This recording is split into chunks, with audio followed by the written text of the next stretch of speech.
Today we are going to learn about strategy number 2, which is research and planning.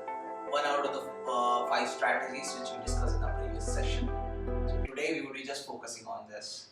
This is like research is my favorite topic, and we can talk much about it. Research is something, and I would always be a lifelong student of research. So this strategy would tell you how research and planning combined together would help you in developing your products. The problem is the exact term I would say is extensive research. Just open up your timelines or the previous timelines of your products you have and just match out how much time did you actually allocated on research. Sometimes it's zero, just zero. It's not even existent. So that's the problem what we are facing right now is not doing the proper research and planning is just based on the limited knowledge.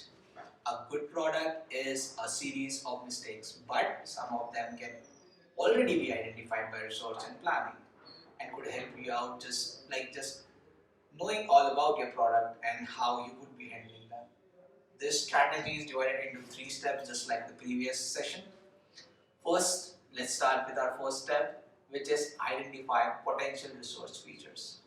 When we move to developing environment, we give lesser and lesser time to research, and this is a fact why big companies invest more in research because they understand why it is important.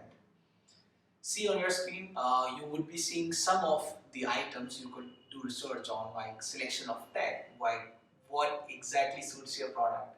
You can then research on risk, you can research on code standards, you can research on deployment. There are so many items to research on.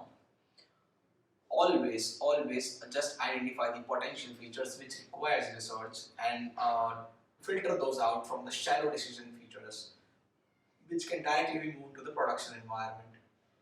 So when you have filtered this list out, the major points and the shallow points which could directly move into the environment, then you could have a proper plan on that. And you can do a research separately on them and how to plan them. Then comes the step number 2. After we have selected our points on which we have to research on and we have done our research, like this is the particular requirement set and this is the research data for that particular requirement set. Then comes the data cause and effect analysis, step number 2. How a particular research data, what is the intensity of effect that it is having on our current product, current timelines or current structure of it. So this step helps you to identify the intensity of your research data of how that affects our current timeline or the future development, and you can plan accordingly on that.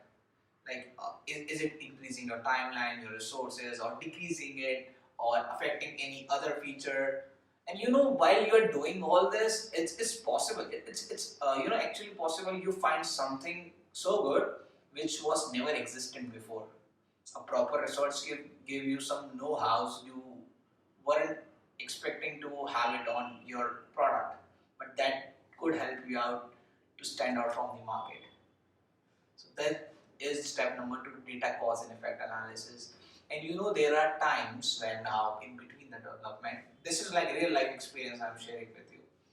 In between the development environment, when you are tight on budget, on schedule, so there comes points where you are asking, like the client and developer are discussing that how should we implement this? What is the best way to implement this? That is not the point to ask it.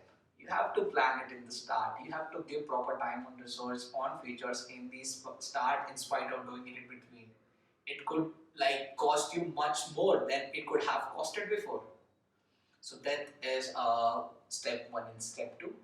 Now coming to our final step for this strategy, which is planning and assignment. As you see on your screen, how we have now data, we have effect analysis. Now you have proper planning structure.